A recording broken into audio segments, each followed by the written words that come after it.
నడిచిన ఒక మహాసంస్థ నేడు అప్పుల ఊబిలో నష్టాల అగాధంలో కూరుకుపోవడానికి అసలు కారణాలేంటి? తాజాగా కేంద్ర బొగ్గు గనుల శాఖ మంత్రి కిషన్ రెడ్డి చేసిన ఆరోపణలు రాజకీయ పారిశ్రామిక వర్గాల్లో తీవ్ర సంచలనం రేపుతున్నాయి. సింగరేణిని పట్టి పీడిస్తున్న అసలు శత్రువులు ఎవరు? 10 ఏళ్ల బీఆర్ఎస్ పాలనలో జరిగిన దోపిడీ ఎంత? మరి మార్పు తెస్తామన్న ప్రస్తుత రేవంత్ రెడ్డి కాంగ్రెస్ ప్రభుత్వం చెల్లించాల్సిన 54,000 కోట్ల బకాయిల కథ ఏంటి? ఒకవైపు రాజకీయ జోక్యం, నిధుల మళ్లింపు, మరోవైపు ప్రభుత్వ సంస్థల వైఫల్యాలు, ఇంకోవైపు అధిక ఉత్పత్తి వ్యయం, సాంకేతిక లోపాలు. సింగరేణి పతనం వెనుకున్న ఈ దశాబ్దాల నాటి చేదు నిజాలపై ఇవాల్టి స్వతంత్ర ఫోకస్. తెలంగాణ ఆర్థిక సామ్రాజ్యానికి కిరీటం లాంటి సింగరేణి కాలరీస్ నేడు రాజకీయ ప్రయోజనాల చదరంగంలో నలిగిపోతోందా? నల్ల బంగారాన్ని నమ్ముకున్న కార్మికుల శ్రమ పాలకుల ఖజానా నింపేందుకు వాడబడిందా? తాజాగా కేంద్ర మంత్రి కిషన్ రెడ్డి చేసిన ఆరోపణలు సింగరేణిలో దశాబ్దాలుగా సాగుతున్న రాజకీయ జోక్యాన్ని, నిధుల మళ్లింపును బట్టబయలు చేస్తున్నాయి. లాభాల బాటలో నడవాల్సిన ఒక మహారత్న స్థాయి సంస్థ అప్పుల ఊబిలోకి ఎలా కూరుకుపోయింది? బోర్డు నిర్ణయాలను కాదని రాజకీయ శక్తులు సింగరేణిని ఎలా శాసించాయి? Watch the story.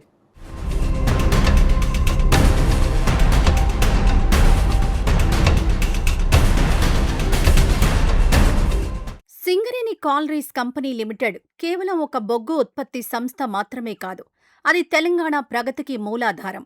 అయితే దశాబ్దాలుగా ఈ సంస్థ స్వయం ప్రతిపత్తిని రాజకీయ శక్తులు దెబ్బతీస్తూ వచ్చాయి. సంస్థ ప్రయోజనాల కంటే రాజకీయ ప్రయోజనాలే పరమావధిగా సాగిన పాలన వల్ల నిర్ణయాధికారాలు బోర్డు రూమ్స్ నుండి రాజకీయ పార్టీల కార్యాలయాలకు బదిలీ అయ్యాయి.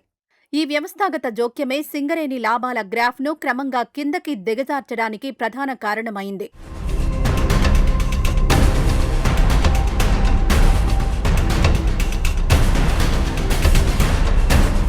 తెలంగాణ రాష్ట్రం ఏర్పడిన తర్వాత సింగరేణి సంస్థ స్థానిక పాలకుల చేతుల్లో ఒక బలమైన రాజకీయ ఆయుధంగా మారింది.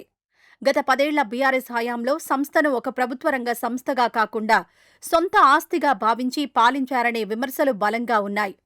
బొగ్గు వెలికితీత, రవాణా, యంత్రాల కొనుగోలు వంటి భారీ టెండర్లలో పారదర్శకతను పక్కనబెట్టి కేవలం అధికార పార్టీకి అనుకూలంగా ఉండే కాంట్రాక్టర్లకే ప్రాజెక్టులు కట్టబెట్టడం వల్ల సంస్థపై ఆర్థిక భారం పెరిగింది.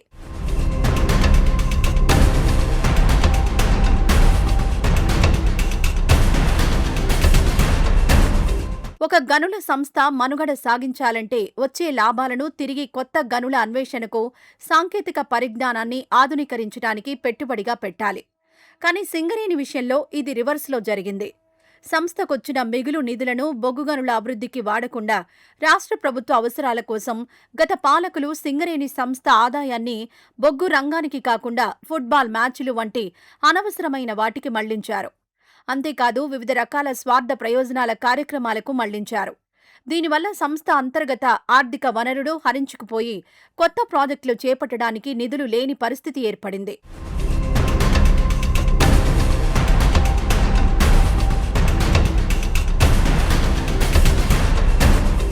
నిధుల దుర్వినియోగం ఏ స్థాయికి చేరిందంటే గత బీఆర్ఎస్ ప్రభుత్వం దిగిపోయే నాటికే సింగరేణిపై సుమారు 30,000 కోట్ల అప్పుల భారం మిగిలింది. ఈ సంక్షోభాన్ని అధిగమించడంలో ప్రస్తుత కాంగ్రెస్ ప్రభుత్వం కూడా సరైన వ్యూహాన్ని అమలు చేయలేకపోయిందని కేంద్ర మంత్రి ఆరోపిస్తున్నారు. పాత అప్పులు తీరకపోగా ప్రస్తుత రేవంత్ రెడ్డి పాలనలో అదనంగా 24,000 కోట్లు ఆ అప్పుల భారం మరింత పెరిగిపోవడం సంస్థ భవిష్యత్తును అంధకారంలోకి నెడుతోంది.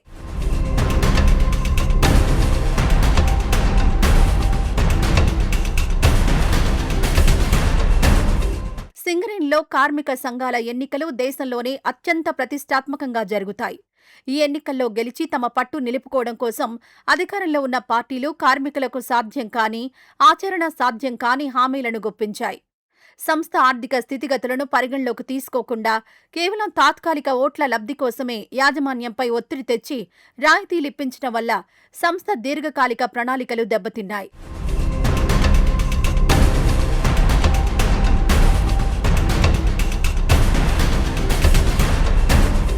రాజకీయ జోక్యం కేవలం టెండర్లకే పరిమితం కాలేదు. సంస్థలోని కీలక పదవుల నియామకాల వరకు పాకింది. పారదర్శకమైన విధానంలో కాకుండా రాజకీయ నాయకులకు నమ్మకస్తులైన అధికారులను బోర్డు డైరెక్టర్లుగా కీలక స్థానాల్లో నియమించడం వల్ల వారు సంస్థ ప్రయోజనాల కంటే పాలకుల ఆదేశాలకే ప్రాధాన్యత ఇచ్చారు. ఈ ఆశ్రిత పక్షపాతం వల్ల సంస్థ మేనేజ్మెంట్ వ్యవస్థ పూర్తిగా నిర్వీర్యమైపోయింది. కేసీఆర్ తన హయాంలో సింగరేణి బోర్డును కేవలం ఒక ఉత్సవ విగ్రహంగా మార్చి టెండర్ల పేరుతో భారీ దోపిడీకి పాల్పడ్డారు.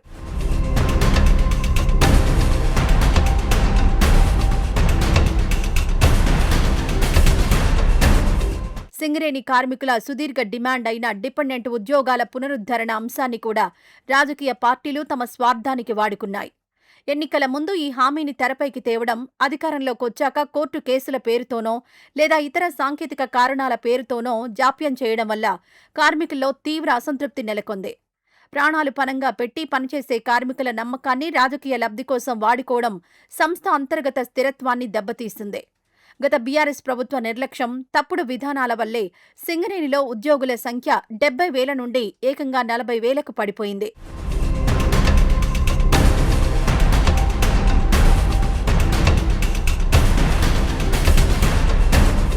నిబంధనల ప్రకారం గనుల తవ్వకం వల్ల పర్యావరణ పరంగా, సామాజికంగా నష్టపోయే స్థానిక జిల్లాలైన భూపాలపల్లి, కొత్తగూడెం, మంచిర్యాల వంటి ప్రాంతాల అభివృద్ధి కోసం డిస్ట్రిక్ట్ మినరల్ ఫౌండేషన్ నిధులను కేటాయించాలి.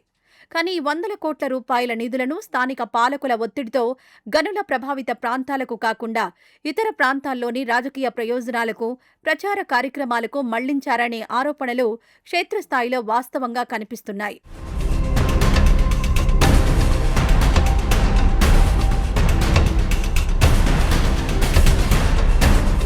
సింగరేణిని ప్రస్తుత నష్టాల నుంచి, రాజకీయ సంక్షోభం నుంచి రక్షించాలంటే సంస్థకు తక్షణమే రాజకీయ విముక్తి కల్పించాల్సిన అవసరం ఉంది.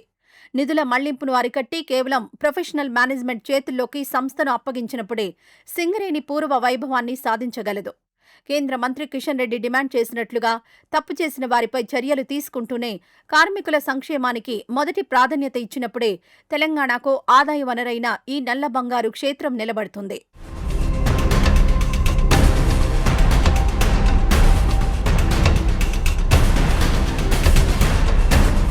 సింగరేణిని పట్టిబిడిస్తున్న అసలు శత్రువు రాజకీయాలేనా, లేక కండ్ల ముందు కనిపిస్తున్న అక్షరాల 54,000 కోట్ల బకాయిల?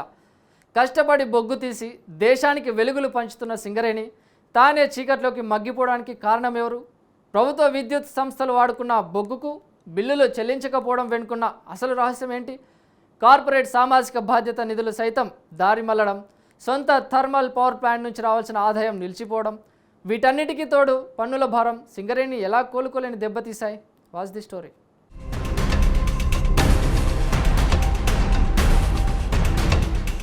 సింగరేణి కాలరీస్ కంపెనీ లిమిటెడ్ నేడు ఎదుర్కొంటున్న అత్యంత ప్రమాదకరమైన సమస్య దాని ఆర్థిక ద్రవ్యత కోల్పోవడం. సంస్థ ఎంత వేగంగా బొగ్గును వెలికితీస్తున్నప్పటికీ దానికి తగ్గట్టుగా నగదు ప్రవాహం రాకపోవడంతో రోజువారీ కార్యకలాపాలు నడపడం, కార్మికులకు జీతాలు, బోనస్లు చెల్లించడం కూడా యాజమాన్యానికి తలకు మించిన భారంగా మారుతోంది. ఈ సంక్షోభానికి ప్రధాన కారణం ప్రభుత్వ రంగానికి చెందిన వివిధ సంస్థల నుంచి రావాల్సిన భారీ బకాయిలు సకాలంలో అందకపోవడమే.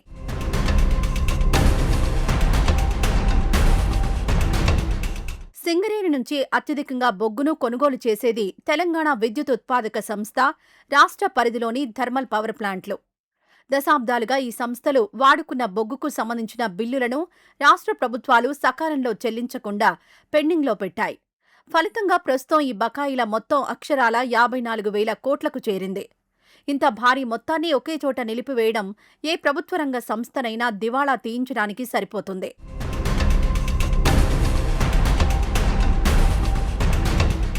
రాష్ట్ర ప్రభుత్వం తన సొంత రాజకీయ లబ్ధి కోసం వివిధ రకాల ప్రజాకర్షక పథకాలకు, ఇతర ప్రైవేట్ కాంట్రాక్టర్ల బిల్లులకు 100 కోట్లు విడుదల చేస్తున్నప్పటికీ ప్రాణాలు పణంగా పెట్టి భూగర్భంలో పనిచేసే సింగరేణి కార్మికుల శ్రమకు మాత్రం విలువ ఇవ్వడం లేదనే ఆరోపణలున్నాయి. కాంగ్రెస్ ప్రభుత్వం వచ్చిన తర్వాత కూడా 54,000 కోట్ల బకాయిలను విడుదల చేయడంలో నిర్లక్ష్యం ప్రదర్శిస్తోందని, దీనివల్ల సంస్థ మరింత ఆర్థిక కూపంలోకి నెట్టబడుతోందని కేంద్ర మంత్రి కిషన్ రెడ్డి తీవ్రంగా విమర్శించారు.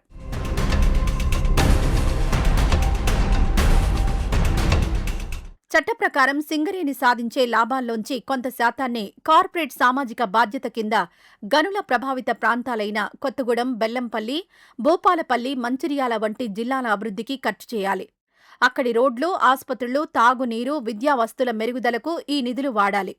కానీ స్థానిక పాలకులు తమ రాజకీయ స్వార్థం కోసం ఈ వందల కోట్ల రూపాయల సీఎస్ఆర్ నిధులను గనులతో సంబంధం లేని ఇతర నియోజకవర్గాల్లోని పనులకు దారి మళ్లించారు. దీనివల్ల సంస్థపై అదనపు భారం పడడమే కాకుండా క్షేత్రస్థాయిలో గని బాధితులకు అన్యాయం జరిగింది.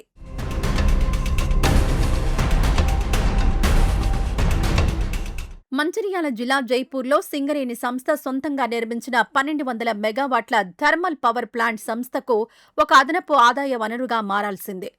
ఇక్కడి నుంచి ఉత్పత్తి అయ్యే విద్యుత్తును రాష్ట్ర గ్రిడ్కు సరఫరా చేస్తారు. అయితే దురదృష్టవశాత్తు ఈ విద్యుత్తుకు కూడా రాష్ట్ర ప్రభుత్వం సకాలంలో బిల్లులు చెల్లించడం లేదు. దీనివల్ల పవర్ ప్లాంట్ నిర్వహణ ఖర్చులు భరించడమే కాకుండా సంస్థకు రావాల్సిన అంతర్గత ఆదాయం పూర్తిగా నిలిచిపోయి సింగరేణి ఆర్థిక పరిస్థితి మరింత దిగజారింది.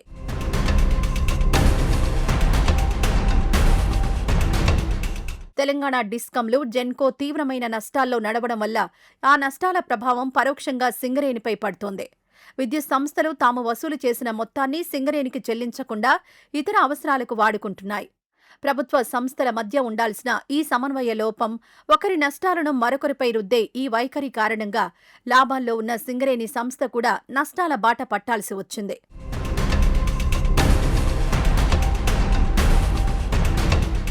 సింగరేణి ఆర్థికంగా కుంగిపోవడానికి ప్రభుత్వాల పన్నుల విధానం కూడా ఒక ప్రధాన కారణం.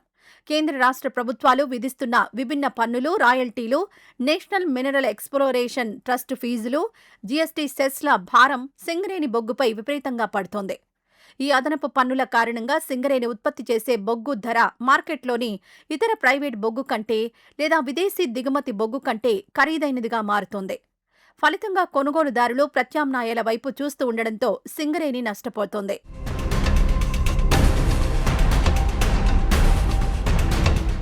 రావాల్సిన 54,000 కోట్ల బకాయిలు రాకపోవడంతో సింగరేణి యాజమాన్యం రోజువారీ అవసరాల కోసం, కార్మికుల వేతనాల కోసం బ్యాంకుల నుంచి భారీ వడ్డీలకు స్వల్పకాలిక రుణాలు తీసుకోవాల్సి వస్తోంది. ఈ అప్పులపై చెల్లించాల్సిన వడ్డీల భారం ఏటా 100 కోట్లకు చేరుతోంది. రావాల్సిన నిధులు సకాలంలో రాక, తెచ్చిన అప్పులకు వడ్డీలు కట్టలేక సింగరేణి ఒక విష వలయంలో చిక్కుకుంది.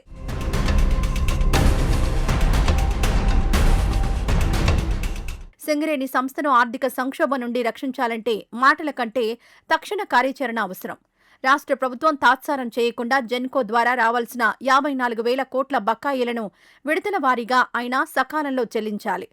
అలాగే సీఎస్ఆర్ నిధుల దారి మళ్లింపును అరికట్టి పన్నుల భారాన్ని హేతుబద్ధీకరించినప్పుడే ఈ సంస్థ ఆర్థిక సంక్షోభం నుండి గట్టెక్కి తిరిగి తెలంగాణ ప్రగతికి నిజమైన ఆదాయ వనరుగా మారగలదు.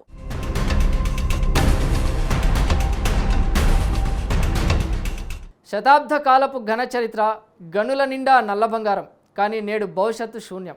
సింగరేణి కాలరీస్ సాంకేతిక నిర్వహణ లోపాల ఊబిలో ఎలా చిక్కుకుపోయింది? ఇతర బొగ్గు సంస్థలతో పోలిస్తే ఇక్కడ ఉత్పత్తి వ్యయం 66% పెరగడం వెనుకున్న అసమర్థత ఎవరిది? గత బీఆర్ఎస్ ప్రభుత్వ అనాలోచిత నిర్ణయాలు సంస్థను ఎంత దెబ్బతీశాయి? మరి మార్పు తెస్తామన్న రేవంత్ రెడ్డి ప్రభుత్వం గత పాలకుల తప్పులను సరిదిద్దుతోందా, లేక అదే నిర్లక్ష్యాన్ని కొనసాగిస్తుందా? ప్రైవేటీకరణ భయాలు, ఓపెన్ కాస్ట్ గనుల వివాదాలు, కార్మికుల రక్షణ లోపాలు, సాంకేతిక నిర్వహణ లోపాలు, రాజకీయ పాలకుల వైఫల్యం కలిసి సింగరేణి పతనానికి ఎలా దారితీశాయి? Take a look.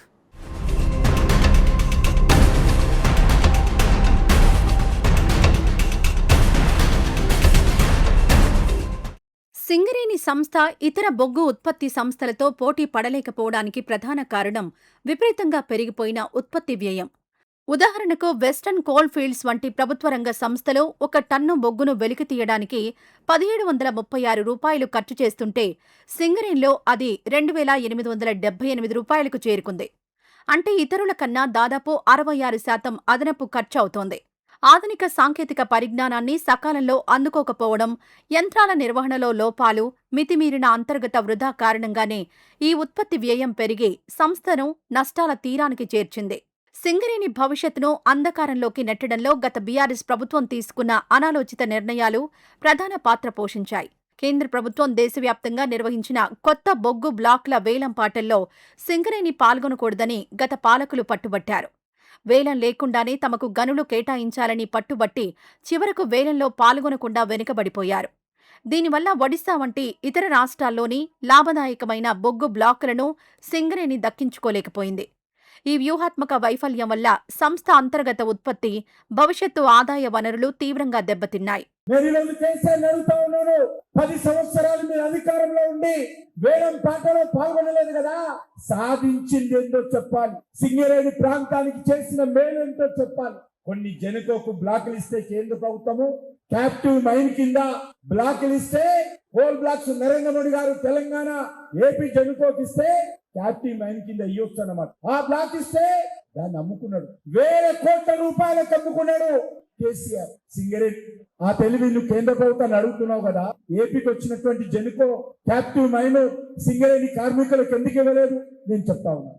ఈరోజు అడుగుతా ఉన్నాను, 2 బ్లాకులు వేలానికి వస్తే సింగరేణి పాల్గొనకుండా అడ్డుకున్నాడు ఆ రోజు కేసీఆర్. అవి ప్రైవేట్ వాళ్ళు తీసుకున్నారు. రాష్ట్రంలో రేవంత్ రెడ్డి నేతృత్వంలోని కాంగ్రెస్ ప్రభుత్వం అధికారంలోకి వచ్చిన తర్వాత కూడా సింగరేణి రాత మారలేదు. గత ప్రభుత్వం చేసిన తప్పులను సరిదిద్ది సంస్థను కాపాడతామని హామీ ఇచ్చిన ప్రస్తుత ప్రభుత్వం ప్రాణాధారమైన బకాయిల విడుదలలో తాత్సారం చేస్తోంది. జెన్కో నుంచి రావాల్సిన 54,000 కోట్ల బకాయిలను విడుదల చేయకపోవడంతో సంస్థ దైనందిన కార్యకలాపాలకు కూడా అప్పులు చేయాల్సి వస్తోంది. గత పాలకుల దోపిడీని విమర్శిస్తున్న ప్రస్తుత పాలకులు క్షేత్రస్థాయిలో నిధులు కేటాయించడంలో మాత్రం అదే నిర్లక్ష్యాన్ని ప్రదర్శిస్తున్నారని విశ్లేషకులు భావిస్తున్నారు. జెండాను పక్కన పెట్టి ఎజెండా సింగరేణిని రక్షించాలని ఎజెండాతో ముందుకు రావాలి. ముందు 55,000 కోట్ల రూపాయలు నా సింగరేణికి ప్రభుత్వం ఇవ్వాలి, నా కార్మికుల శ్రమకి ఇవ్వాలి, నా కార్మికుల రక్తానికి శంటగా మార్చి చేసినటువంటి పనికి ఇవ్వాలి డబ్బు. ఆ డబ్బు కోసం మనం అందరం ముందు ప్రయత్నం చేయాలి. సింగరేణిలో అంతర్గతంగా జరిగే చిన్న పెద్ద కాంట్రాక్టులలో కమిషన్ల కక్కుర్తి పెరిగిపోయింది. బొగ్గు రవాణా, ఓవర్ బర్డెన్ తొలగింపు వంటి భారీ టెండర్లలో పారదర్శకత లోపించింది. గత ప్రభుత్వ హయాంలో రాజకీయ నాయకుల అనుచరులకే ఈ కాంట్రాక్టులు దక్కాయనే ఆరోపణలుండగా, ప్రస్తుత రేవంత్ రెడ్డి ప్రభుత్వంలోనూ ఆ సిండికేట్లను బద్దలు కొట్టడంలో సరైన చర్యలు తీసుకోలేదు. ఈ కాంట్రాక్టుల అవినీతి వల్ల సంస్థకొచ్చే లాభాలు ప్రైవేటు వ్యక్తుల జేబుల్లోకి వెళ్తున్నాయి. సింగరేణికి దశాబ్దాలుగా రక్షణగా నిలిచిన, ఎక్కువ మందికి ఉపాధి కల్పించిన భూగర్భ గనులను లాభసాటిగా లేవనే సాకుతో గత ప్రస్తుత ప్రభుత్వాలు వరుసగా మూసివేస్తూ వచ్చాయి. కేవలం తక్కువ ఖర్చుతో ఎక్కువ బొగ్గు వస్తుందనే నెపంతో ఓపెన్ కాస్ట్ గనులపైనే పూర్తిగా దృష్టి పెట్టాయి. ఈ ఓపెన్ కాస్ట్ విధానం వల్ల విస్తారమైన అడవులు నశించి గనుల ప్రభావిత ప్రాంతాల్లో పర్యావరణ నష్టం వాటిల్లింది. దీనివల్ల భూగర్భ జలాలు ఎండిపోయి స్థానిక ప్రజల నుంచి తీవ్ర వ్యతిరేకత వ్యక్తమవుతోంది. సింగరేణిలో శాశ్వత ఉద్యోగాల సంఖ్యను క్రమంగా తగ్గిస్తూ కీలక విభాగాలైన రవాణా, బ్లాస్టింగ్, బొగ్గు వెలికితీత పనులను ప్రైవేట్ ఏజెన్సీలకు అప్పగించడం పెద్ద తప్పిదంగా మారింది. ప్రైవేట్ కాంట్రాక్టర్లు లాభాల కోసం బొగ్గు నాణ్యతను పక్కన పెట్టడం వల్ల మార్కెట్లో సింగరేణి బొగ్గుకు డిమాండ్ తగ్గింది. రేవంత్ రెడ్డి ప్రభుత్వం ప్రైవేటీకరణను వ్యతిరేకిస్తామని చెప్తున్నప్పటికీ క్షేత్రస్థాయిలో అవుట్సోర్సింగ్ విధానాన్ని నియంత్రించడంలో విఫలమవడంతో కార్మికుల్లో ఉద్యోగ భద్రత కరువైంది. ఈరోజు పరిస్థితి ఎందుకు తెలుసా? కర్ణాటక ప్రభుత్వం మాకు సింగరేణి బొగ్గు సప్లై చేయలేకపోతున్నాం. సౌత్ ఇండియాలో మనం అందరికి అగ్రిమెంట్ చేసుకున్నాం, కర్ణాటక సప్లై చేయలేకపోతున్నాం, ఆంధ్రకు సప్లై చేయలేకపోతున్నాం, తెలంగాణకు సప్లై చేయలేకపోతున్నాం, ఎన్టీపీసీకి చేయలేకపోతున్నాం. మీరు అధికారులతో మాట్లాడండి. చేస్తే నాణ్యమైనటువంటి కోలు రావటం లేదనే ఆరోపణలు వస్తా ఉన్నాయి. ఎప్పుడు లేదు ఈ పరిస్థితి. ఎందుకు వస్తుంది ఇది? ఈ రోజు పరిస్థితి ఎందుకు తెలుసా? తెలంగాణ జెన్కోలు కూడా అక్కడక్కడ అధికారులు మాట్లాడుతున్నారు, మాకు సింగరేణి కోలొద్దు, మాకు వెస్టర్న్ కోల్ ఫీల్డ్ ఇవ్వు, ఎంసీఎల్ నుంచి ఇవ్వు. ఎందుకయ్యా అంటే చాలా నాణ్యమైనది లేదంటుంది. ఇది చాలా ప్రమాదకరం. తెలంగాణ జెన్కో కూడా ఆ రకమైనటువంటి ఆలోచన చేస్తే సింగరేణి భవిష్యత్ ఎంతో మనం అందరం ఒక్కసారి ఆలోచన చేసుకో. కాబట్టి సింగరేణిని మనం రక్షించుకో. సింగరేణి కార్మికులు 100 అడుగుల లోతులో ప్రాణాలు పణంగా పెట్టి పనిచేస్తున్నారు. బొగ్గు, దుమ్ము, విషవాయువుల వల్ల కార్మికులు ఊపిరితిత్తుల వ్యాధుల బారిన పడుతున్నారు. వారికి ఆధునిక రక్షణ పరికరాలు అందించడంలో యాజమాన్యం విఫలమైంది. బాధితుల వైద్య ఖర్చులు సంస్థపై అదనపు భారంగా మారుతున్నా అటు కేంద్ర ప్రభుత్వం కానీ, ఇటు రేవంత్ రెడ్డి ప్రభుత్వం కానీ ఈ రక్షణ, వైద్య సదుపాయాల కోసం ప్రత్యేక ప్యాకేజీలు లేదా అదనపు నిధులు కేటాయించలేదు. రాష్ట్ర ప్రభుత్వాల వైఫల్యాలు ఇలా ఉంటే, కేంద్ర బొగ్గు గనుల శాఖ మంత్రి కిషన్ రెడ్డి తెలిపిన ప్రకారం కేంద్ర ప్రభుత్వం సింగరేణిని ఆదుకోవడానికి చొరవ చూపింది. గత బీఆర్ఎస్ ప్రభుత్వం వేలంలో పాల్గొనకపోయినా సంస్థ భవిష్యత్తును దృష్టిలో ఉంచుకుని కేంద్రం వేలం లేకుండా నేరుగా తాడిచెర్ల 2 బొగ్గు బ్లాక్ను సింగరేణికి కేటాయించింది. అయితే ఈ గని నుంచి పూర్తి స్థాయిలో ఉత్పత్తిని ప్రారంభించి లాభాలు అందుకోవడంలో అటు గత ప్రభుత్వం, ఇటు ప్రస్తుత రేవంత్ రెడ్డి ప్రభుత్వం కూడా పరిపాలనాపరమైన అనుమతుల జాప్యంతో కాలయాపన చేస్తున్నాయి. తాడిచెర్ల 2తో పాటు ఒడిశాలోని నైని కోల్ బ్లాక్లో కూడా బొగ్గు ఉత్పత్తి ప్రారంభమయ్యేలా కేంద్రం చొరవ చూపడం వల్ల వేలాది మంది కార్మికుల ఉపాధికి కొండంత భరోసా దక్కింది. నేను మోడీ గారిని అనేక సార్లు కలిసి ప్రధానమంత్రి గారికి చెప్పాను, మా సింగరేణి కష్టాల్లో ఉంది, మా సింగరేణి ఇబ్బందుల్లో ఉంది, సింగరేణి కార్మికులు ఆందోళనతో ఉన్నారు, ఈ సింగరేణిని ఆదుకోవాలి మనం అని చెప్తే పెద్ద మనసు చేసుకొని న్యాయశాఖ అనుమతులు తీసుకొని వాళ్ళ యొక్క ఒపీనియన్ తీసుకొని ఈ రోజు ఈ యొక్క తాడిచెర్లతో ఈ యొక్క సింగరేణికి కేటాయించామని చెప్పడానికి నేను గర్వపడతా ఉన్నాను. మొత్తంగా చూస్తే సింగరేణి దశాబ్దాల కాలంలో నష్టాల బారిన పడడానికి గత బీఆర్ఎస్ ప్రభుత్వ అనాలోచిత అవినీతి నిర్ణయాలు పునాది వేస్తే ప్రస్తుత రేవంత్ రెడ్డి ప్రభుత్వం 54,000 కోట్ల బకాయిలను వసూలు చేయడంలో, సంస్థను ఆర్థికంగా ఆదుకోవడంలో చూపిస్తున్న మందకొండితనం ఆ నష్టాలను మరింత పెంచుతోంది. సింగరేణిని రక్షించుకోవాల్సిన బాధ్యత అందరిపైనా ఉంది. రాజకీయ ప్రయోజనాలను పక్కన పెట్టి సాంకేతిక లోపాలను సవరించి కార్మికుల సంక్షేమానికి కట్టుబడినప్పుడే తెలంగాణకు ఆదాయ వనరైన ఈ మహాసంస్థ పూర్వ వైభవాన్ని సంతరించుకుంటుంది.